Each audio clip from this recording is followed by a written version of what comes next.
Okay, so, wow, you practically threw Onyx Storm at us. And, like, I get it. I totally get it. That ending. Amnesia. That's, yeah. That's a heck of a cliffhanger, right? That's a huge cliffhanger. Popper. I mean, we asked for a deep dive, and we're going to get into it, but, like, wow. Onyx Storm did not hold back. No, it did not. It really picks up right where Iron Flame left off. Like, no time wasted at all. You're right back in the thick of things with Violet and all the chaos. Betrayals left and right. Dragons doing their own thing. And oh boy, the twists. So many twists. We're going to try and break it down for you because it's dense. So let's just jump right in because that's the only way to do this. Iron Flame ends with Exadin, well, we all know. And Onyx Storm starts with Violet just desperate for a cure. She's eavesdropping on Xadin and Jack Barlow. Can you imagine? I mean, talk about an awkward situation. It's so awkward, and Xadin isolating himself within the wards of Bastia. Talk about a gilded cage. It's really interesting because it shows a shift, right? Violet's always been the one needing protection. But now she's trying to protect Zoad. And it's not just the physical isolation. He's fighting like a literal internal battle. It makes you wonder about the mental and emotional toll of this whole transformation. And the Iron Squad, it's like they're all still reeling from everything. Sawyer's recovery is a whole thing. Lynx and Eric are still waiting for their signets to manifest. Which, in a world where your bond with your dragon is everything, that's got to be so stressful. So stressful. And then, bam, another attack on Bastia. Violet comes face to face with Theophany, the silver-haired villain. That felt like a big moment, a new player entering the game. Yeah. And that silver hair makes you wonder if it's a different type of villain, something we haven't seen before. Right. Lots of questions there. And then we've got all the political drama, meetings with the Scenarium, which sounds a little intense. Basically like the who's who of Navarre all in one room. Oh, wow. So Violet has this task, right? She's got to deliver flyers for Viscount Tecaris. This sounds simple enough, right? But it's all to get access to his library because, well, Andarna's special. Special is an understatement. She's the 7th breed, the one they need for Erasia's Wardstone. It's almost funny, this incredibly important quest disguised as a flyer delivery job. Almost. The Scenarium meeting is really a window into this whole web of alliances, rivalries, everything that keeps Navarre running. And those flyers, they're key to keeping the peace with Poromil, which is always shaky at best. And then Mira shows up with intel on tempering runes. Tempering runes, that sounds important. It is. They're trying to boost their magical defenses. The threats aren't going away, they're getting worse. So they're stepping up their game. Makes sense. Can't just sit around and wait for the next attack. Exactly. And just when it seems like those flyers are doomed, Violet and her squad, they find a way. They nullify the rune that was blocking their channeling. Talk about thinking on your feet. But of course, General Ados, never one to miss an opportunity, accuses Violet of treason. Ados. Yeah. Always stirring the pot. Always. But hey, a royal pardon swoops in to save the day.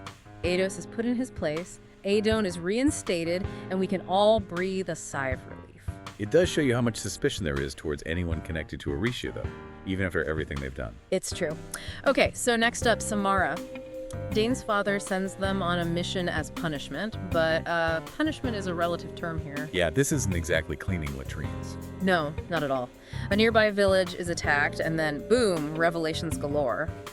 Garrick has a second signet. Wait a second. A second signet. Theophany, that silver-haired venin we talked about, says she's a maven, and she wants to, wait for it, mentor Violet. Mentor Violet. As a Venin, that's unsettling, to say the least. It is, right. And then the biggest reveal of all, Andarna is an Irid. Okay, that's huge. It's massive. And Darna isn't just a late bloomer. She's something way more ancient and powerful. And Azadin, he just casually mentions that lots of Marked Ones have 2 signets. Like, it's no big deal. So there's a whole level of magical potential that we haven't even seen yet. It seems like it, right. And then Violet starts thinking, what if Venin can wield magic like riders? That's a terrifying thought. It is terrifying. It changes everything we thought we knew. So while Exonins is, well, being Xaden, Violet goes full research mode. She's practically living in the archives, driving poor Jack Barlow crazy with her questions. That's our Violet, always determined. But then she has a breakthrough. She connects her father's research to the Venin, and Dane, bless his heart, he steals the research for her. Pages and pages of secrets, and of course, a riddle. What's a good fantasy book without a good riddle? It's like a rite of passage. Right. And Dane, he's risking a lot for Violet. It shows how much his loyalty has shifted. His loyalties and his feelings, if we're being honest. Oh, absolutely. Okay, so back to Navarre. War preparations are ramping up. And who's in charge of training the new recruits? You guessed it, Azen. Talk about trial by fire. Huh? Literally. Right. And then enter Prince Halden, Crown Prince of Navarre, and oh yeah, Violet's ex. Awkward. Just a tad. Yeah, I can't even imagine that first encounter. But Halden, he brings a message from Tecarus. They need to meet with King Cortland of Deverelli to get some powerful relic that's hidden in venom-infested Anka. Oh, and Halden and Violet's little chat helps her figure out her dad's riddle, which coincidentally also leads to Deverelli. So it's all connected. Always connected. So Yeah. off they go to Anka. Violet, Rosadin, Mira, and a squad that, well, let's just say I was worried for them. I felt that worry too. They get the relic, but then, bam, ambush. They lose people, and Violet has to step up and really lead. The squad gets reshuffled. Halden is reluctantly added to the mix, and they're off to Deverelli. A land without magic. What does that even mean for the dragons? It freaks them out big time. Imagine losing your ability to breathe magic, to channel, to do all the things that make you a dragon. That's an existential crisis waiting to happen. Right. So Halden is off meeting with King Cortland. Violet has to go through some mysterious tests to get her father's books. You just know it wasn't easy. And then, plot twist, Halden gets arrested. Oh, yes. So Xaden, in full Duke of Terrander mode, with Violet as his Duchess, has to smooth things over. Halden throws a tantrum, Xaden loses it, and channels power from the earth. Talk about making an entrance. Yeah, that's a power move. And Violet, ever the quick thinker, uses the whole situation to her advantage. She basically forces King Cortland into an alliance. It's pretty impressive. It really shows how much she's grown, how strategic she's become. Totally. So back to Bastia. Things are different. Xaden's eyes are permanently amber now, which feels symbolic, doesn't it? Eric replaces Halden as the royal representative, and the quest for the Irid dragons is officially on. No more messing around. They need those irids. They do. So the quest takes them all over. Sonorum, Hedotus, Zelina. Each place has its own set of challenges. They're not exactly welcomed with open arms everywhere they go. No, definitely not. In Sonorum, they have to fight just to get an audience with the queen. No Irids to be found, but there's this weird encounter with a priestess who implies that Violet was almost pledged to a goddess. A goddess. Okay, now that's intriguing. It is, right? Feels like something we'll learn more about later. Then Hedotus. Surprise! Xaden's mother is there. Talk about awkward family reunions. She tries to connect with Xaden, but he's not having it. Understandably so. And then the Hedotus Council tries to poison Garrick. Classic betrayal. But Violet, she's got her father's research, so she knows what's up. She saves Garrick, and they get another alliance out of it. It's like, nice try, but we're one step ahead. Always one step ahead. Finally, they reach Zelina. This island is all about fate, and fate is not kind. Trajan. He dies. Oh, wow. It's awful. But then, they find them. The 6 massive Arid dragons. Yeah. But they're not exactly thrilled to see Undarna. They basically disown her for fighting in the war. Ouch. Right. And then Raydog accidentally discovers Xaden's secret. The mission's a failure. They go back to Basgiath, and then more bad news. Queen Moriah is dead. Tecarus has declared himself king of Coromil, and Kat is now third in line for the throne. It's like one blow after another. It's brutal. And then, just when you think things can't get worse, Lynx manifests shadows. Oh, it's... Xaden can't wield shadow magic anymore. He's devastated. He retreats to Eretia. His squad follows. Violet finds him, not broken, but still searching for a cure, with Brennan's help. They share a dream, a very intimate dream, and we learn that Violet's second signet has manifested. She's a dream walker. A dream walker. Right. But before they can even process that, Eretia is attacked. Seriously, they can't catch a break. They defend the temple, Taryn gets hurt, Theophany shows up again, but then, thank goodness, an Irid arrives, powers up the wards, and drives back the venom. But then Undarna, she has to choose. Her bond with Violet or her kind, and she chooses her kind. That's heartbreaking. It is. Violet's devastated, but Mira brings her back down to earth, and then another big reveal.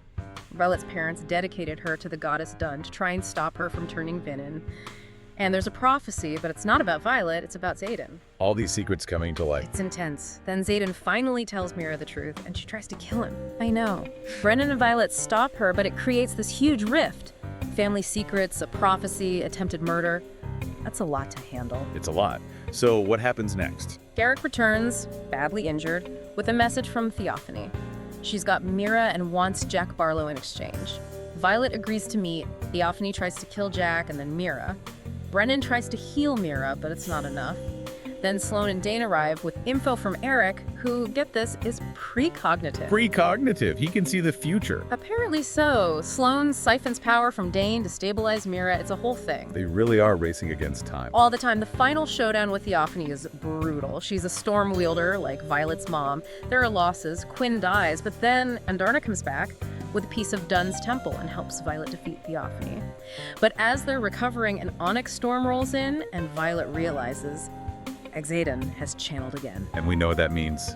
It's not good. We get Xaden's point of view, and he sacrificed himself, channeled his soul to save Violet and Sigale.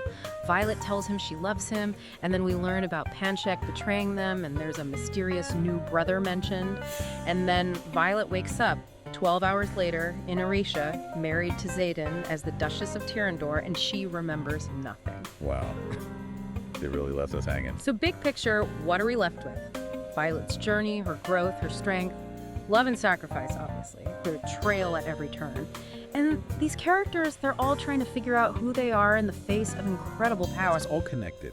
It is. And that ending, it's a lot to process. A lot to process. It's like the author said, here's a bunch of questions. Good luck sleeping until the next book. Right. So what do you think? What's the biggest implication of that ending? What happened in those 12 hours that Violet doesn't remember? It's driving the fandom crazy, and honestly, me too. What if it's not just about the events she's forgotten, but the person she's become? Now she's the Duchess of Tyrandor, and she doesn't even know it. How does that change her relationships, her sense of self, everything? The possibilities are kind of terrifying and incredibly exciting. I can't wait to see what happens next. Me neither.